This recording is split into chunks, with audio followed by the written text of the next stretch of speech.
My name is Addie Dowd, and my group of muscles are the extensor carpi ulnaris, the extensor digitorum lateralis, pectoralis major and minor, the triceps brachii, the biceps brachii, and the serratus anterior. Again. So biceps. Okay. The biceps brachii, the origin is the short head of the coracoid process of the scapula, and the long head is the supraglenoid tubercle of the scapula.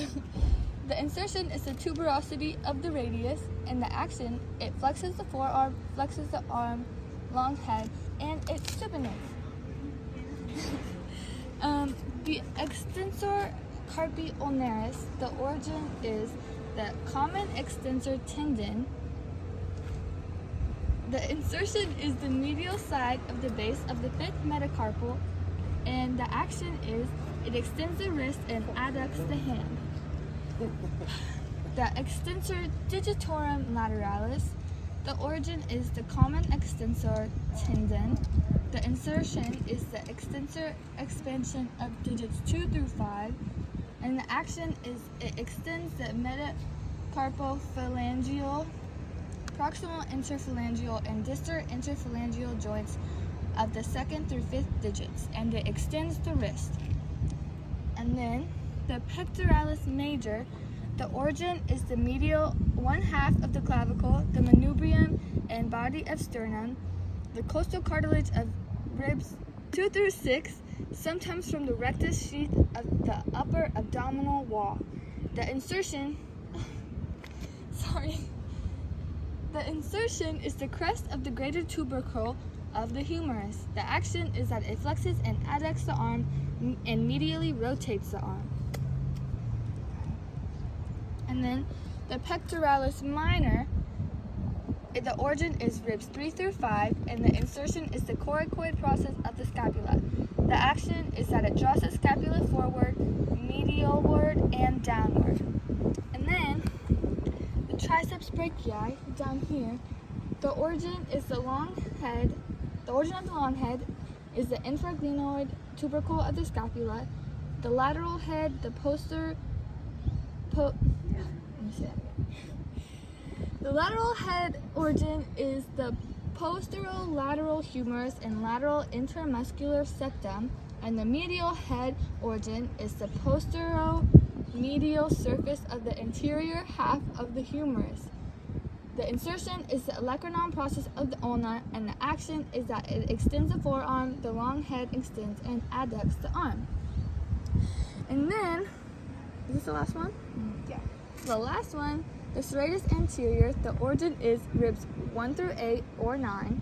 The insertion is the medial border of the scapula on its costal or deep surface, and the action is that it draws the scapula forward, the inferior fibers rotate the scapula superiorly. Hi, my name is Jade, and my group is the tensor fasciae latae, the quadriceps femoris, adductor brevis, the vastus lateralis, and then the tibialis anterior. First is the tensor fasciae latae. The origin is the interior part of the iliac crest, anterior superior iliac spine. The insertion is the iliotibial tract, and the action is that it flexes, abducts, and medially rotates the thigh. Next, Vastus lateralis. The origin is the lateral intermuscular septum, lateral lip of the linea aspera, and the gluteal tuberosity. The insertion is the patella and the medial patellar for retinaculum, and then the action is that it extends the leg. Next is the tibialis anterior, and the origin is the lateral condyle and the upper lateral surface of the tibia. The insertion is the medial surface of the medial cuneiform in the first metatarsal. The action is that it dorsiflexes and inverts the foot. Where'd it go? Next is the adductor brevis. The origin is the inferior pubic ramus. The insertion is the pectineal line and linea aspera, deep to the pectinus, and adductor longus mm. And then the action is that it abducts, flexes, and rotates the femur. Quadriceps femoris is that the origin is the interior surface of the femur and the interior side of the medial and lateral intermuscular septa. The insertion is the tibial tuberosity via the patellar ligament, and the action is that it extends the knee rectus femoris and flexes the thigh. Hi, I'm Evelyn. My muscles are trapezius, latissimus dorsi, internal oblique, external oblique, rectus abdominis, sternocleidomastoid, and deltoid. Let's start with this one. For the external oblique, the origin is lower 8 ribs. The insertion is linea alba, pubic crest, and tubercle anterior superior iliac spine and anterior half of iliac crest. The action is that it flexes and laterally bends the trunk. For the internal oblique, the origin is thoracolumbar fascia, anterior 2/3 of the iliac crest, lateral 2/3 of the inguinal ligament. The insertion is lower 3 or 4 ribs, linea alba, pubic crest, and the action flexes and laterally bends the trunk. The rectus abdominis, its origin is pubis and the pubic symphysis. The insertion is xiphoid process of the sternum and costal cartilages 5 to 7. The action is flexes the trunk. The deltoid for the origin is lateral 1/3 of the clavicle, acromion, the lower lip of the crest of the spine and of the scapula. The insertion is deltoid tuberosity of the humerus, and the action is that it abducts arm, anterior fibers flex and medially rotate the arm, posterior fibers extend and laterally rotate the arm. For the sternocleidomastoid, the origin is sternal head, interior surface of the manubrium, clavicular head, and medial 1/3 of the clavicle. The insertion is mastoid process and lateral 1/2 of the superior nuchal line, and the action draws the mastoid process down toward the same side, which causes the chin to turn up toward the opposite side, acting together. The muscles of the two sides flex the neck.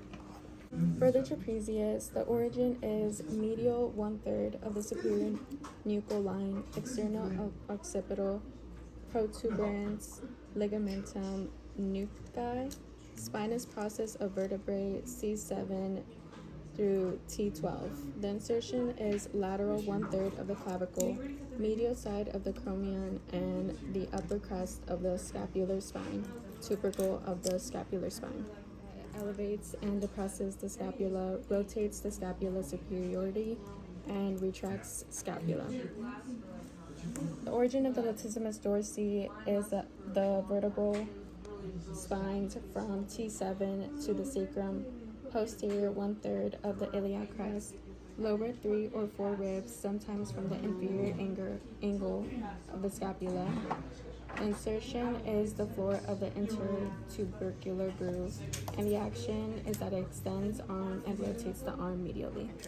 Okay, my name's Alex, and my muscle group is the gluteus maximus, gluteus medius, biceps foramus, soleus, the semibranus, and the gastrocomedius.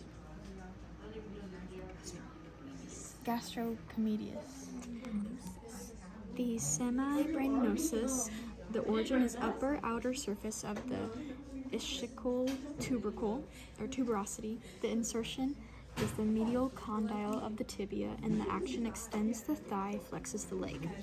And then get the gastrocnemius. The origin is the femur. The medial head is above the medial foramen condyle. Lateral head is above the lateral foramen condyle. The insertion is the dorsum of the calcaneus through the calcanean tendon. Then the action is it flexes the leg and plantar flexes the foot. The gluteus maximus, the origin is the posterior gluteal line, posterior surface of the sacrum and coccyx, and the sacrotuberous ligament. The insertion is the upper fibers of the iliotubular tract. The lowermost fibers is the gluteal tuberosity of the femur, and the action extends the thigh laterally across the femur. The gluteus medius, the origin is external surface of the ilium between the posterior and anterior gluteal lines. The insertion is the greater trochanter of the femur. The action abducts the femur and medially rotates the thigh. The soleus. The origin is the posterior surface of the head and upper shaft of the fibula, soleal line of the tibia. Insertion is the dorsum of the calcaneus through the calcaneal tendon, and the action plantar flexes the foot. The biceps femoris is the long head of the ischial tuberosity. Short head is the lateral lip of the linea aspera. Insertion is the head of the fibula and lateral condyle of the tibia. The action extends the thigh and flexes the leg.